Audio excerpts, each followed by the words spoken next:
नमस्कार, कैसे हैं आप लोग। आज हम इस वीडियो के अंतर्गत भारत के सर्वोच्च नागरिक पुरस्कारों के बारे में, भारत का सिविलियन अगर अवार्ड, सबसे ऊंचे अवार्ड की अगर बात करें तो यहाँ पर उसी के बारे में हम इस वीडियो के अंतर्गत आज चर्चा करेंगे। और इनको कहा जाता है पद्म पुरस्कार। पद्म पुरस्कार किसके द्वारा दिया जाता है तो भारत सरकार के द्वारा प्रदान किया जाता है।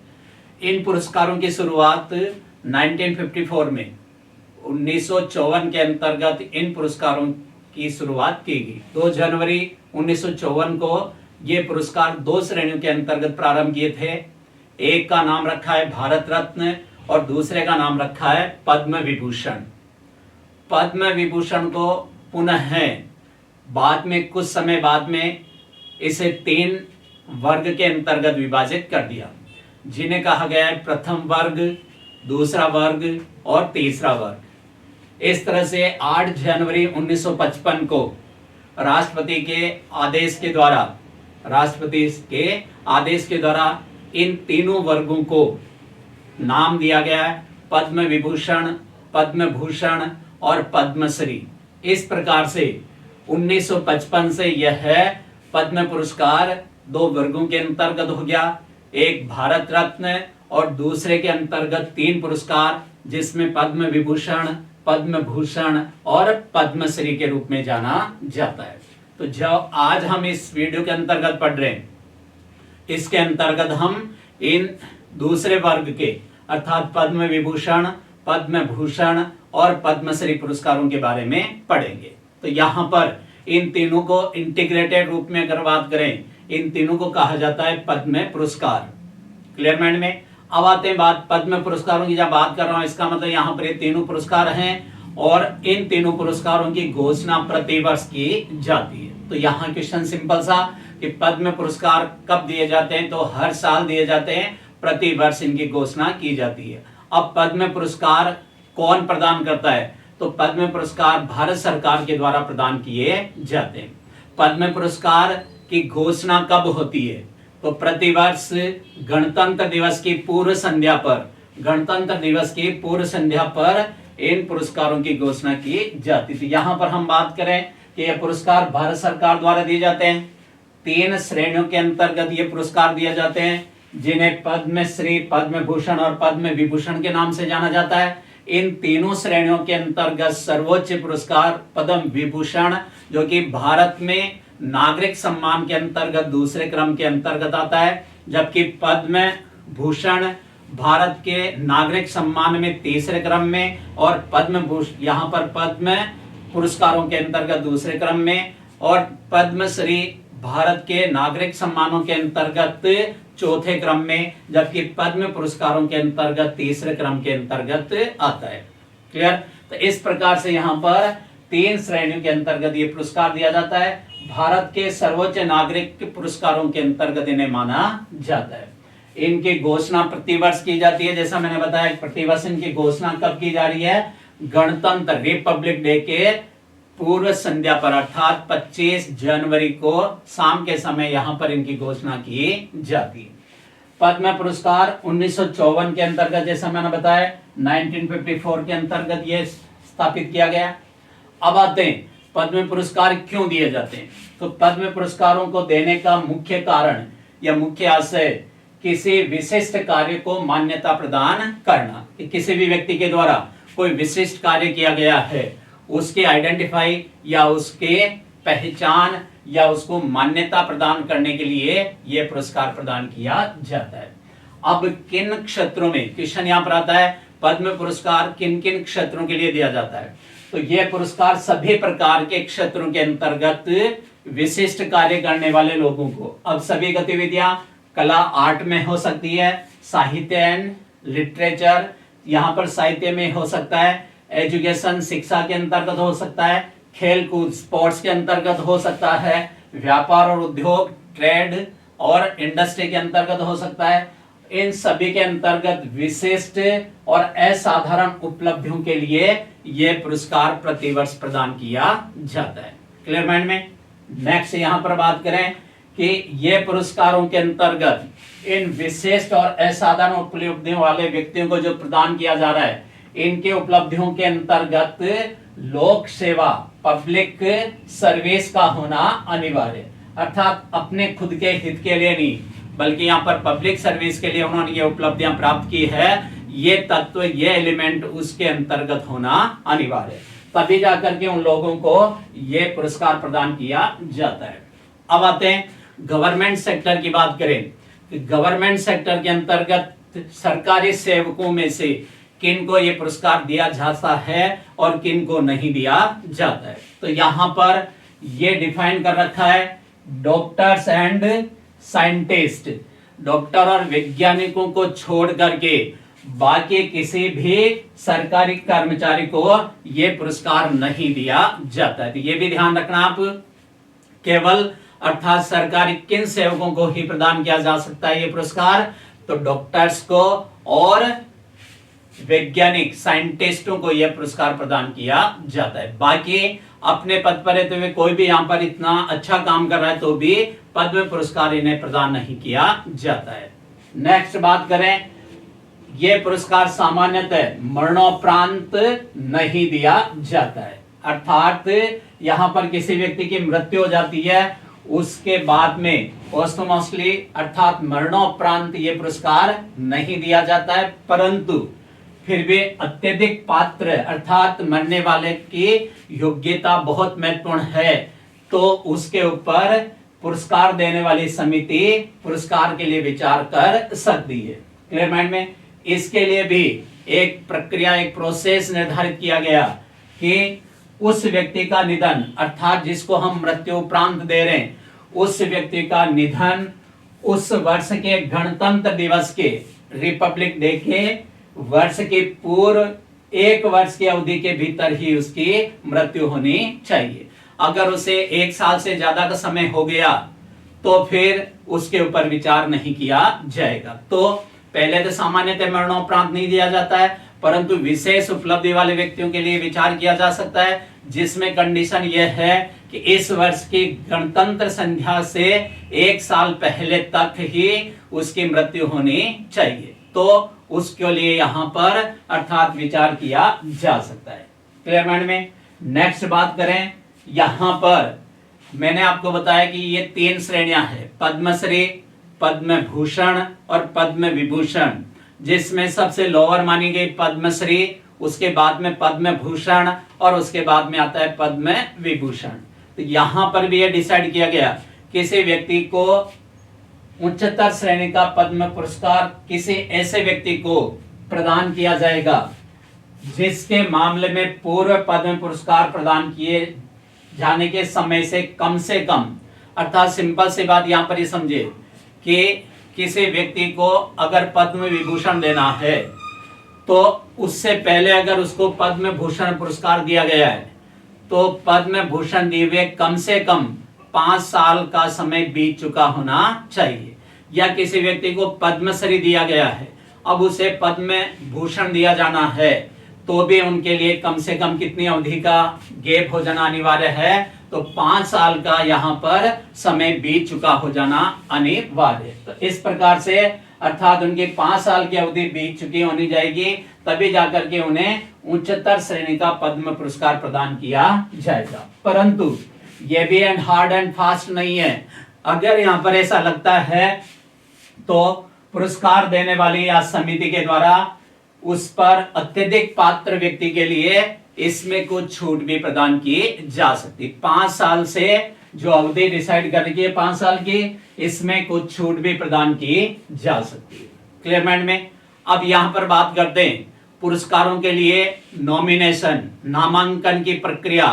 नामांकन की प्रक्रिया 1 मई को प्रारंभ होती है और 15 सितंबर तक ये प्रक्रिया चलती है, जिसके अंतर्गत राज्यों के माध्यम से या केंद्र शासित प्रदेशों के माध्यम से, राज्यपालों के माध्यम से, केंद्र में और पद्म विभूषण प्राप्त किए हुए लोगों के माध्यम से, इस प्रकार से यहाँ पर ये प्रविष्टियां प्राप्त की जाती है और इनके लिए डेट है 1 मई से लेकर 15 सितंबर तक।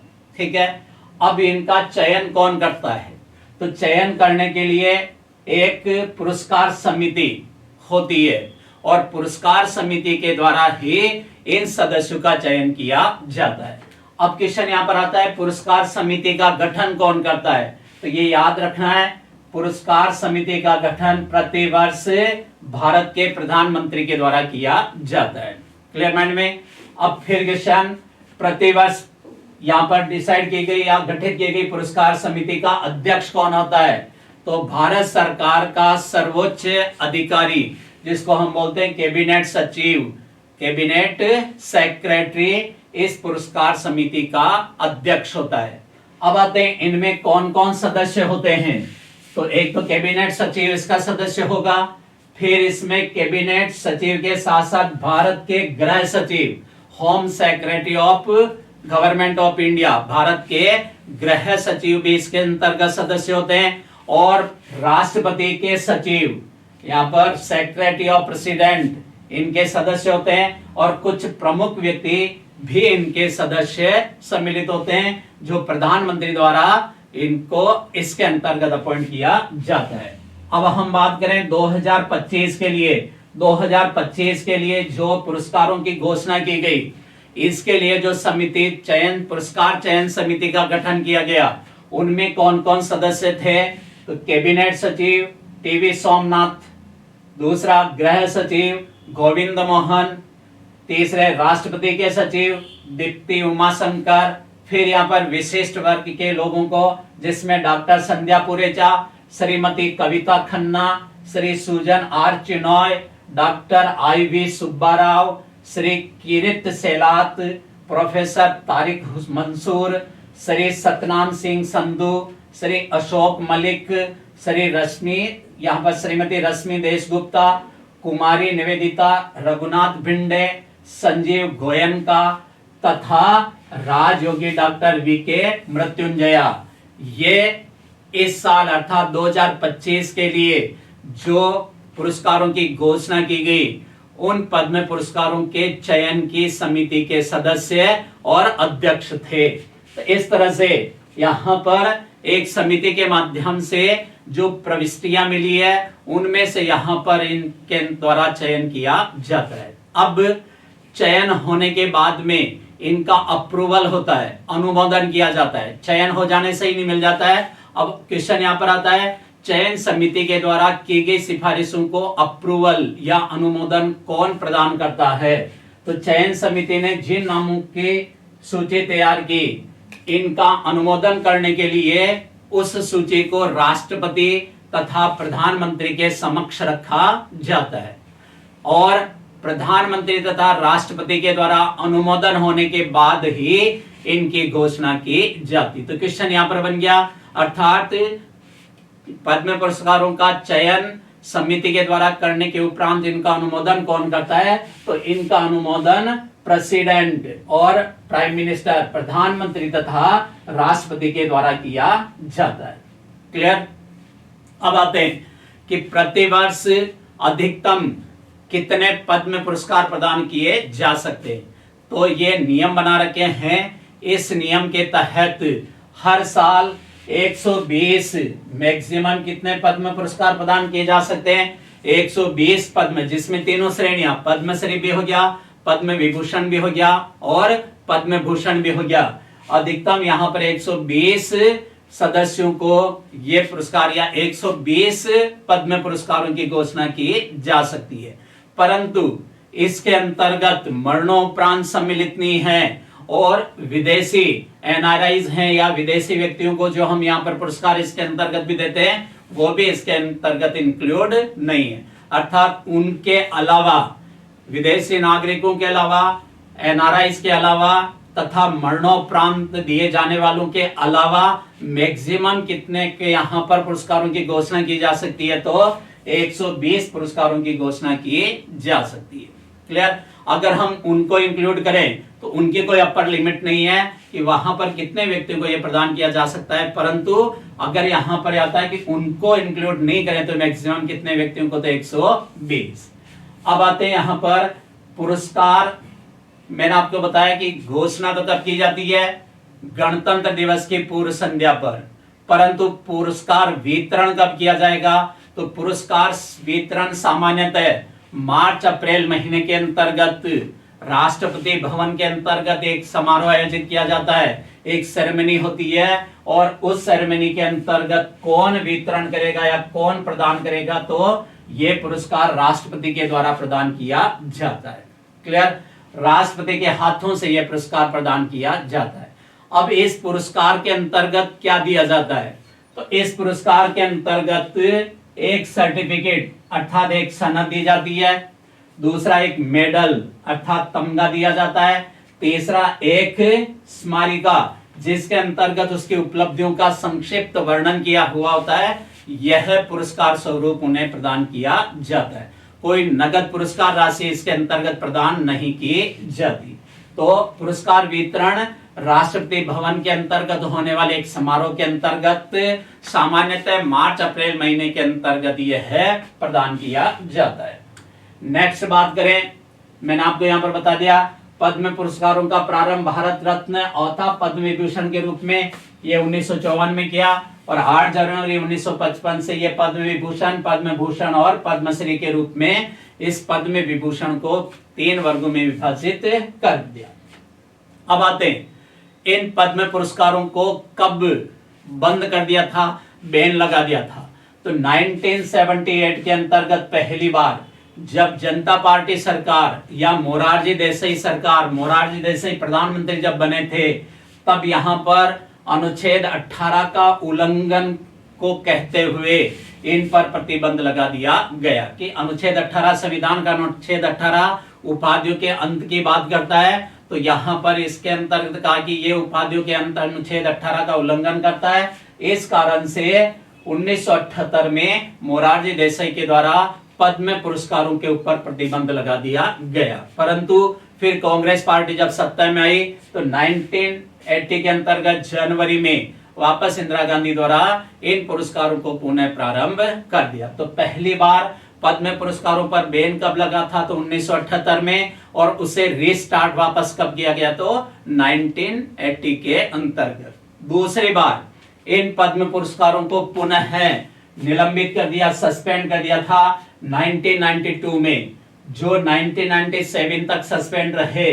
फिर उच्चतम न्यायालय के द्वारा यहां पर आदेश दिया गया, और उच्चतम न्यायालय के निर्णय के अनुसार, आदेश के अनुसार इन्हें 1998 के अंतर्गत पुनः प्रारंभ किया गया। तो इस प्रकार से 2 बार ये निलंबित रहे हैं, 1978 से 1980 तक, और दूसरी बार यहां पर 1992 से 1997 तक।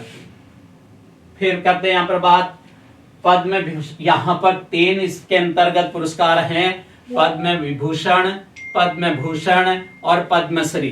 तो अब यहां पर एक एक के बारे में, पद्म विभूषण के बारे में, फिर पद्म भूषण के बारे में, और फिर पद्मश्री के बारे में। अब यहां पर बात करें सबसे पहले पद्म विभूषण। पद्म विभूषण पुरस्कार की स्थापना कब हुई? इनकी स्थापना 2 जनवरी 1954 को 1954 में भारत रत्न के साथ में इसकी स्थापना की गई। ये पद्म पुरस्कारों के अंतर्गत सबसे बड़ा पुरस्कार माना जाता है, परंतु भारत के नागरिक पुरस्कारों में भारत रत्न के बाद में ये दूसरा सबसे बड़ा पुरस्कार, और पद्म पुरस्कारों में ये सबसे बड़ा पुरस्कार। तो जैसा क्वेश्चन पूछे उसके अनुसार जवाब देना है कि भारत के नागरिक सम्मानों में सबसे बड़ा पुरस्कार कौन सा है, तो सबसे बड़ा पुरस्कार भारत रत्न है, और दूसरे नंबर का सबसे बड़ा पुरस्कार कौन सा है, तो पद्म विभूषण। परंतु पद्म पुरस्कारों में सबसे बड़ा पुरस्कार कौन सा है, देन आंसर आपको क्या करना है, पद्म विभूषण। तो इसलिए पद्म पुरस्कारों में सबसे बड़ा है, परंतु भारत के नागरिक सम्मान के अंतर्गत इससे बड़ा भारत रत्न है। अब ये पुरस्कार किनको दिया जाता है? ये पुरस्कार असाधारण और विशिष्ट सेवा के लिए, अर्थात एक्सेप्शनली एंड डिस्टिंग्विश्ड सर्विस के लिए ये पुरस्कार प्रदान किया जाता है। यहाँ पर ये पॉइंट आपको बहुत इंपॉर्टेंट ये याद रखना है, अर्थात किस प्रकार के कार्यों के लिए प्रदान किया जाता है, तो असाधारण और विशिष्ट सेवा के लिए यह पुरस्कार प्रदान किया जाता है। क्लियर? अब पुरस्कार कब से प्रदान किए जा रहे हैं? 1954 से। तो 1954 में 1954 में सबसे पहले ये पुरस्कार दिए गए किन किन को दिए गए और कितने व्यक्तियों को, तो 6 व्यक्तियों को यह पुरस्कार 1954 के अंतर्गत सबसे पहले ये प्रदान किए गए। अब यहां पर आपसे क्वेश्चन पूछा भी जा सकता है, क्योंकि सब प्रथम दिया गया, इस कारण से यह भी पूछा जा सकता है कौन से 6 व्यक्तियों को यह पुरस्कार प्रदान किया गया। तो यहां पर हम देखते हैं कि किन किन 6 व्यक्तियों को यह पुरस्कार प्रदान किया गया और किन किन कार्यों के लिए प्रदान किया गया। तो पहले व्यक्ति इसके अंतर्गत है सत्येंद्र नाथ बोस। यह है सत्येंद्र नाथ बोस। सत्येंद्र नाथ बोस पश्चिम बंगाल के रहने वाले और इनको यह पुरस्कार दिया साइंस एंड टेक्नोलॉजी में, विज्ञान तथा प्रौद्योगिकी क्षेत्र के अंतर्गत। ये सत्येंद्र नाथ बोस भौतिक विज्ञानी थे, गणितज्ञ थे। अब इनकी जो आज भी अगर पहचान है, किस कार्य के लिए सबसे ज्यादा पहचान है, तो इनके द्वारा द्रव्य की 5वीं अवस्था की घोषणा की गई कि द्रव्य की 5वीं अवस्था पाई जाती है। तो 5वीं अवस्था का जब विकास किया गया तो इनके नाम पर अर्थात सत्येंद्र नाथ बोस और आइंस्टीन के नाम पर उस 5वीं अवस्था को बोस आइंस्टीन कंडेंसेट के नाम से जाना जाता है। तो बोस आइंस्टीन संगणन द्रव्य की जो 5वीं अवस्था है उनकी घोषणा करने वाले वैज्ञानिक भारत के सत्येंद्र नाथ बोस थे। तो एक तो इस कार्य के लिए जाने जाते हैं। दूसरा यहाँ पर बोस आइंस्टीन सांख्यिकी, एक स्टैटिस्टिक यहाँ पर दिया गया है।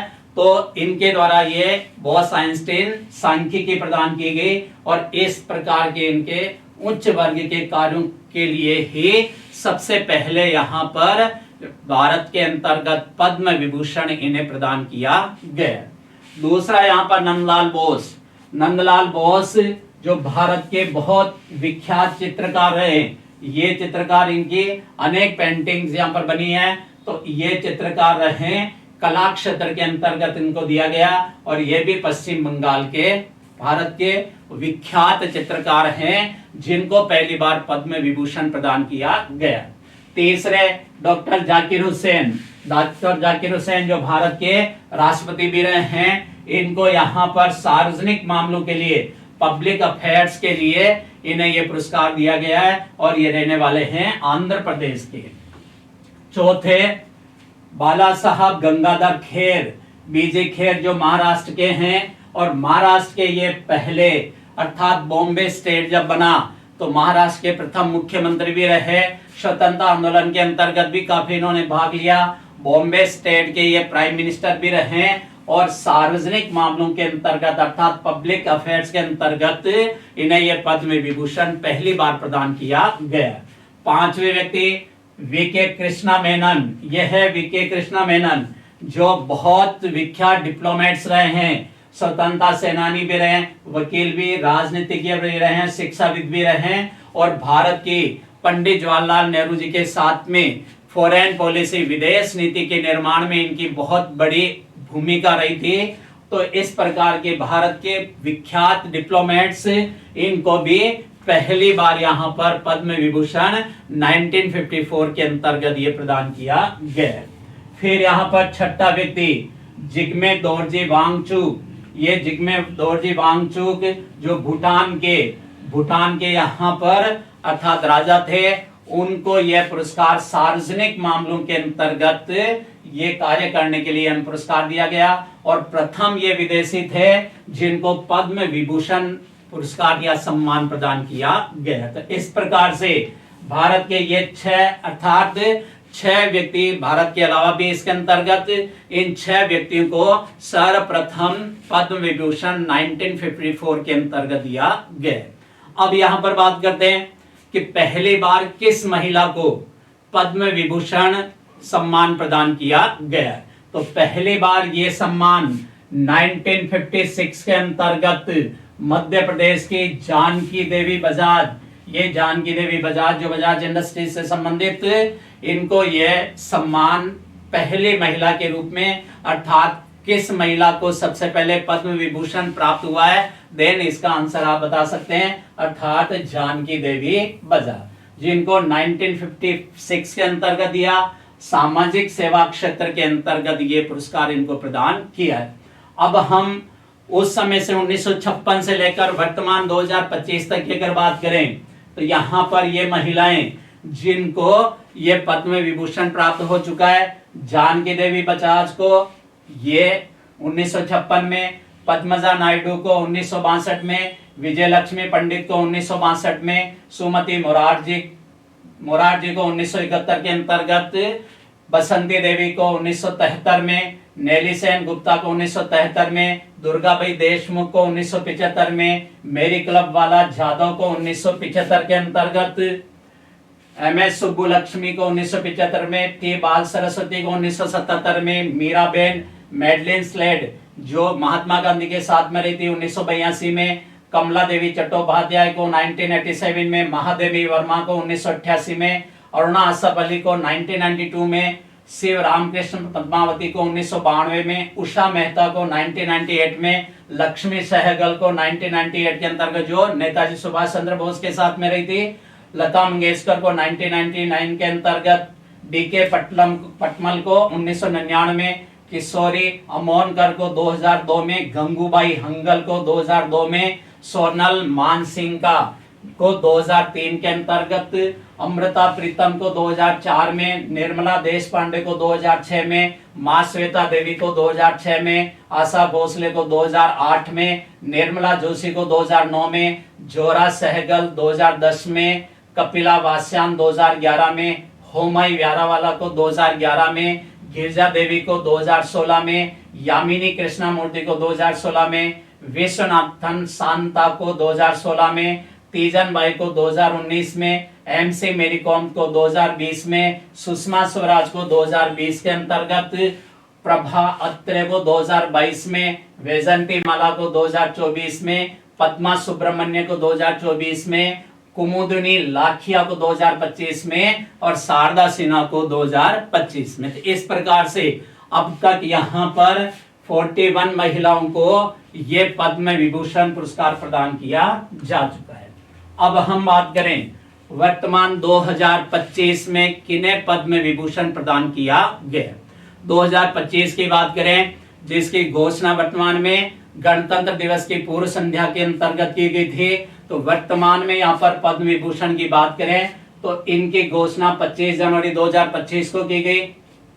कुल पद्म पुरस्कार, अब ध्यान रखिए यहाँ पर मैं सभी के बारे में बता रहा हूँ कि 25 जनवरी 2025 को जो पद्म पुरस्कार घोषित किए गए, कितने पद्म पुरस्कार घोषित किए गए? 139 पद्म पुरस्कारों की घोषणा की गई, जिसमें से 7 पद्म विभूषण की संख्या कितनी है? 7। फिर पद्म भूषण की संख्या कितनी है? 19। फिर आता है पद्मश्री, कितने को प्रदान किया गया? 113 को। इनमें से तीनों में से महिलाएं टोटल कितनी है? 23 महिलाएं।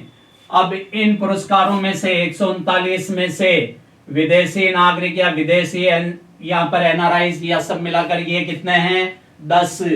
और मरणोपरांत कितने व्यक्तियों को यह पुरस्कार? तो 13 को यहाँ पर मरणोपरांत प्रदान किया गया। तो इस प्रकार से यहाँ पर ये भी रिलेटेड कि ये सभी प्रकार के पुरस्कारों की घोषणा हुई, जिसमें टोटल संख्या कितनी है? तो 139। अब यहाँ पर बात करें इनमें पद्म विभूषण 2025 में किसको प्रदान किया गया है? तो यहाँ पर 7 व्यक्ति हैं, 7 यहाँ पर पद्म विभूषण दिए गए। अब एक एक का करते हैं हम यहाँ पर। पहला दुवूर नागेश्वर रेड्डी को यहाँ पर डी नागेश्वर रेड्डी के रूप में भी जाना जाता है। डी नागेश्वर रेड्डी एक डॉक्टर हैं, चिकित्सक हैं। चिकित्सा कार्य के अंतर्गत विश्व रूप में यहाँ पर प्रसिद्ध है। और गैस्ट्रोएंटेरोलॉजिस्ट अर्थात पेट और आंत से संबंधित, डाइजेशन से संबंधित ये बीमारियों का उपचार करते हैं। और इनके नोबेल कार्य के लिए पूरे विश्व के अंतर्गत यह है विख्यात है। और इनका यहाँ पर Nizam institute of medical science Hyderabad के अंतर्गत भी और गुंटूर के अंतर्गत भी इनका वहां पर मेडिकल कॉलेज स्थित है। और इस प्रकार से यहाँ पर 2025 में इन चिकित्सक को यह पद्म विभूषण प्रदान किया गया। इन्हें 2002 में पद्मश्री दिया गया था और 2016 के अंतर्गत इन्हें पद्म भूषण और 2025 में इन्हें पद्म विभूषण प्रदान किया गया। अब दूसरे व्यक्ति की बात करें, जगदीश सिंह खेहर।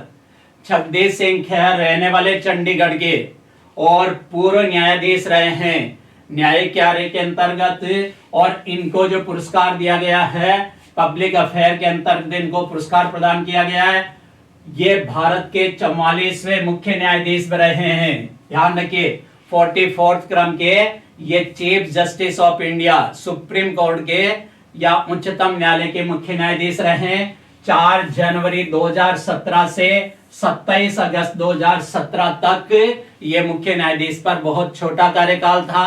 उस समय यहाँ पर ये भारत के मुख्य न्यायाधीश रहे, परंतु अपने छोटे से कार्यकाल के अंतर्गत इन्होंने बहुत महत्वपूर्ण फैसलों के अंतर्गत न्यायाधीश के रूप में काम किया है। तो यहाँ पर इनके प्रमुख यहाँ पर न्यायों की अगर बात करें तो एक सबसे महत्वपूर्ण इनका जो निर्णय है वो निर्णय है निजता के अधिकार, राइट टू प्राइवेसी। निजता के अधिकार के बारे में इन्होंने निर्णय दिया था 24 अगस्त 2017 को। मामले का नाम था पुट्टुस्वामी बनाम भारत संघ, जिसके अंतर्गत पहले यहां पर था कि निजता मौलिक अधिकार नहीं होता है, निजता का अधिकार मौलिक अधिकार नहीं होता है, परंतु 24 अगस्त 2017 को 9 न्यायाधीशों की पीठ के द्वारा यह डिसीजन दिया गया है कि संविधान के अनुच्छेद 14, 19 और 21 के तहत निजता का अधिकार एक मौलिक अधिकार है और इसको मौलिक अधिकार के रूप में संरक्षित किया जाना चाहिए। तो यह भी बहुत महत्वपूर्ण क्वेश्चन।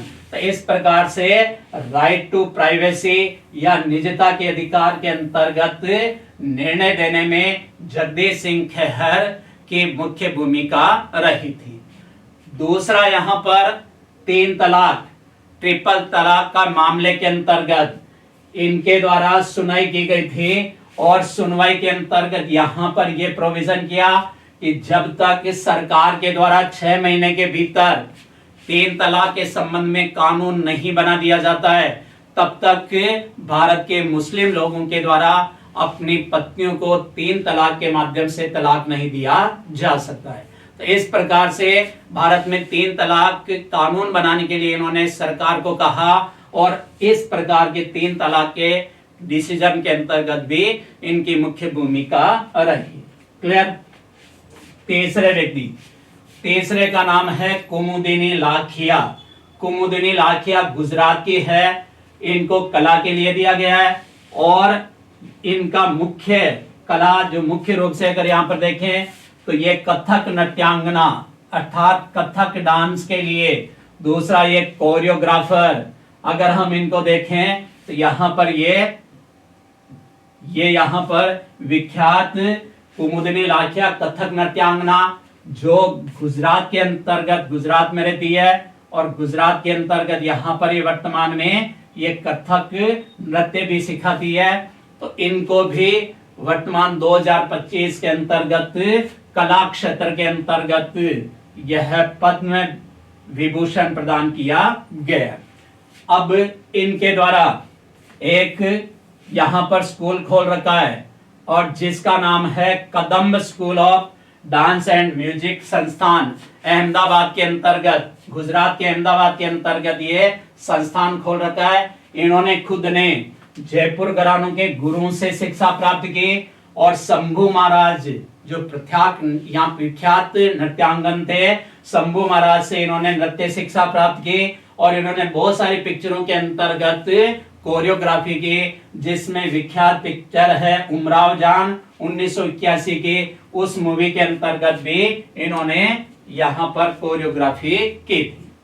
नेक्स्ट यहाँ पर आते हैं पद्म विभूषण 2025 में जिनको मिला, उनका नाम है लक्ष्मी नारायण सुब्रमण्यम। एल सुब्रमण्यम के नाम से भी ये जाने जाते। एल सुब्रमण्यम कहाँ के रहने वाले? कर्नाटक के। किस क्षेत्र में इन्हें दिया गया है? कला क्षेत्र में। अब ये किसके लिए प्रसिद्ध है? सबसे महत्वपूर्ण ध्यान रखना है, वायलिन वादक, अर्थात ये देख लीजिए आप, ये वायलिन वादक के लिए इन्हें, और ये संगीतकार भी हैं। कर्नाटक संगीत अर्थात किस संगीतकार के प्रमुख या किस संगीत के प्रमुख या विख्यात यहाँ पर व्यक्ति है, तो कर्नाटक संगीत और पश्चिमी शास्त्रीय संगीत वेस्टर्न क्लासिकल संगीत के लिए यहाँ पर यह जाने जाते। तो इस नोबेल कार्य के लिए इन्हें 2025 के अंतर्गत भारत का पद्म विभूषण सम्मान दिया गया है। 2001 में इन्हें पद्म भूषण दिया गया था, जबकि 1988 के अंतर्गत इन्हें पद्मश्री पुरस्कार प्रदान किया गया था। नेक्स्ट पांचवें व्यक्ति एम.टी. वासुदेवन नायर। एम.टी. वासुदेवन नायर को मरणोपरांत इनकी मृत्यु 25 दिसंबर 2024 को हो गई। मरणोपरांत यहाँ पर यह पुरस्कार प्रदान किया गया। रहने वाले ये केरल के हैं। अब किस कार्य के लिए आए, किन काम के लिए प्रसिद्ध रहे? भारतीय ऑथर लेखक के रूप में, पटकथा लेखक स्क्रीन प्ले राइटर के रूप में विख्यात रहे, निर्देशक डायरेक्टर रहे जिनके द्वारा 7 फिल्मों का निर्देशन किया और 54 स्क्रीन प्ले राइटर अर्थात 54 पटकथाएं इनके द्वारा लिखी और इनकी पटकथाओं के लिए इन्हें 4 बार नेशनल फिल्म पुरस्कार इन्हें या राष्ट्रीय फिल्म पुरस्कार प्रदान किए गए। ये कौन से साहित्य के लेखन सबसे अधिक? मलयालम साहित्य, केरल के अर्थात मलयालम साहित्य के लिए विख्यात माने जाते। इनके द्वारा जो प्रमुख पुस्तकें लिखी गई है उसमें पुस्तक का नाम है यहाँ पर विख्यात रंदामुंजम, जिसमें महाभारत की कहानी को भीमसेन के दृष्टिकोण से प्रस्तुत किया गया था। दूसरा इनका उपन्यास जो बहुत प्रसिद्ध है नालुकेटू, जिसका इंग्लिश अगर वर्जन देखें द लेगेसी।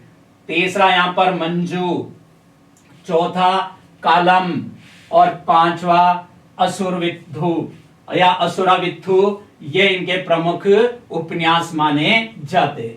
1995 में मलयालम भाषा के लिए इन्हें ज्ञानपीठ पुरस्कार भी प्रदान किया गया है। 2005 में इन्हें पद्म भूषण दिया गया था। साहित्य और शिक्षा क्षेत्र के अंतर्गत वर्तमान 2025 में इन्हें पद्म विभूषण सम्मान प्रदान किया गया। नेक्स्ट की अगर बात करें, छठे व्यक्ति जिनको 2025 में पद्म विभूषण दिया गया है उनका नाम है ओसामू सुजुकी। यह है ओसामू सुजुकी रहने वाले जापान के और व्यावसायिक श्रेणी के अंतर्गत इनको यह सम्मान प्रदान किया गया। इनके द्वारा सुजुकी कॉर्पोरेशन के व्यवसाय को पूरे विश्व भर के अंतर्गत प्रसारित करने में इनकी महत्वपूर्ण भूमिका रही। इस कंपनी के अंतर्गत छोटे से पद से इन्होंने ये कार्य शुरू किया और यहाँ पर ये सीईओ के या डायरेक्टर के रूप में इस पद पर पहुंचे और पूरे विश्व भर के अंतर्गत सुजुकी के उद्योग यहाँ पर प्रसारित करने में इनकी महत्वपूर्ण भूमिका रही। इनके कार्यों के लिए भारत सरकार ने 2007 में इन्हें पद्म भूषण भी दिया था और अभी 2025 के अंतर्गत मरणोपरांत इनकी भी मृत्यु हो गई 25 दिसंबर 2024 को। तो मरणोपरांत इन्हें ये पद्म विभूषण प्रदान किया गया है व्यापार तथा उद्योग के अंतर्गत, ट्रेड तथा इंडस्ट्री के अंतर्गत। सातवां व्यक्ति जिनको 2025 का पद्म विभूषण प्रदान हुआ है वो है शारदा सिन्हा। बहुत महत्वपूर्ण है, ये ध्यान रखिए। इनमें से आपके एग्जाम के अंतर्गत इस साल जो भी एग्जाम होंगे इनमें से किसी न किसी का पूछा जाएगा। शारदा सिन्हा, इनको भी मरणोपरांत इनकी मृत्यु हुई 5 नवंबर 2024 को। रहने वाली बिहार की और लोक गीत तथा शास्त्रीय गायिका जो मुख्य रूप से मैथिली और भोजपुरी भाषा के अंतर्गत ये लोक गायिका के रूप में विख्यात रही है, जिसे बिहार की कोकिला के रूप में भी जाना जाता है। इनके द्वारा बहुत सारे विवाह गीत गाए गए और छठ गीत, छठ माता के जो यहाँ पर छठ पूजन, छठ के गीत भी इनके द्वारा, और ये गीत बहुत विख्यात रहे हैं ये छठ गीतों के लिए। इसके अतिरिक्त इनमें फिल्मों में भी इनके अंतर्गत गीत गाए गए जो यहाँ पर बॉम्बे हमारे यहाँ पर फिल्मों के, हिंदी फिल्मों के अंतर्गत इनके बहुत सारी फिल्मों के अंतर्गत इनके गीत गाए हुए। 1991 के अंतर्गत इन्हें पद्मश्री दिया गया, 2018 में इन्हें पद्म भूषण दिया गया और वर्तमान में कला क्षेत्र के अंतर्गत मरणोपरांत इन्हें पद्म विभूषण सम्मान प्रदान किया गया। तो इस प्रकार से हम देखते हैं कि 2025 में किन्हें यहां पर पद्म विभूषण ये सम्मान प्रदान किया गया है। अब अगर बात करें कि 2024 में किसे पद्म विभूषण सम्मान प्राप्त हुआ है, तो आपको यह भी ध्यान रखना है, ये तो हो गए 2025 के। अब 2024 में पांच व्यक्तियों को पद्म विभूषण प्रदान किए गए, जिनमें पहला यहाँ पर 2024 में वैजंती माला ये कला क्षेत्र के अंतर्गत, आर्ट के अंतर्गत इन्होंने अपना विशेष योगदान पूरे जीवन भर के अंतर्गत दिया। तमिलनाडु की रहने वाली, इनको यह 2024 में पद्म विभूषण प्रदान किया गया है। दूसरे चिरंजीवी जो आंध्र प्रदेश, तेलुगु यहाँ पर सिनेमा के बहुत बड़े कलाकार हैं, इनको यह कला क्षेत्र के अंतर्गत ये सम्मान प्रदान किया है। तीसरा वेंकैया नायडू जो भारत के उपराष्ट्रपति भी रहे हैं, इनको पब्लिक अफेयर के अंतर्गत, यह है वेंकैया नायडू, पब्लिक अफेयर के अंतर्गत इन्हें ये 2024 में सम्मान दिया गया और ये आंध्र प्रदेश के रहने वाले।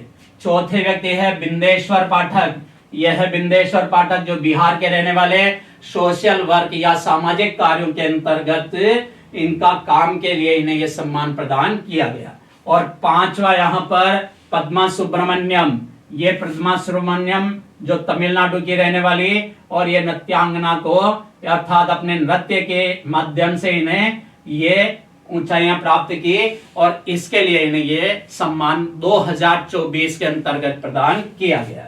अब हम अगर बात करें कि राजस्थान के अब तक, मैं 2025 की बात नहीं कर रहा हूं ना 2024 की बात कर रहा हूं, राजस्थान के अब तक किन किन लोगों को पद्म विभूषण सम्मान प्राप्त हुआ है, तो अब तक की 2025 तक की अगर बात करें, केवल 3 व्यक्तियों को यह पद्म विभूषण प्राप्त हुआ है।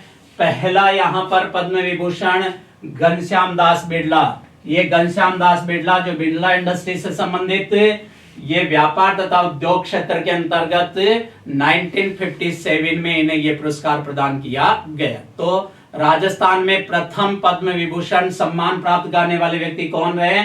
घनश्याम दास बिड़ला, जिनको 1957 में ये पुरस्कार मिला। दूसरा मोहन सिंह मेहता, जिनको 1969 के अंतर्गत इनको नागरिक सेवा सिविल सर्विस के अंतर्गत यह सम्मान प्रदान किया गया। क्लियर माइंड में जो भीलवाड़ा में इनका जन्म हुआ और कार्यस्थली इनकी उदयपुर के अंतर्गत रही, इन्होंने बहुत यहाँ पर स्वतंत्रता आंदोलन के अंतर्गत भी भाग लिया, इनको यह 1969 के अंतर्गत दिया गया। तीसरा डॉक्टर नागेंद्र सिंह, यह है डॉक्टर नागेंद्र सिंह जो डूंगरपुर के रहने वाले, जो अंतरराष्ट्रीय न्यायालय के अंतर्गत मुख्य न्यायाधीश भी रहे हैं और न्यायाधीश भी रहे हैं। इनको यहाँ पर 1973 के अंतर्गत पब्लिक अफेयर्स अर्थात सार्वजनिक मामलों के अंतर्गत ये पुरस्कार प्रदान किया गया है। क्लियर माइंड में? तो इस प्रकार से ये पद्म विभूषण से संबंधित जो भी क्वेश्चन बन सकते हैं वो संबंधित इसके अंतर्गत अगले नेक्स्ट वीडियो के अंतर्गत हम पद्म भूषण के बारे में और पद्मश्री के बारे में पढ़ेंगे। Okay, thank you.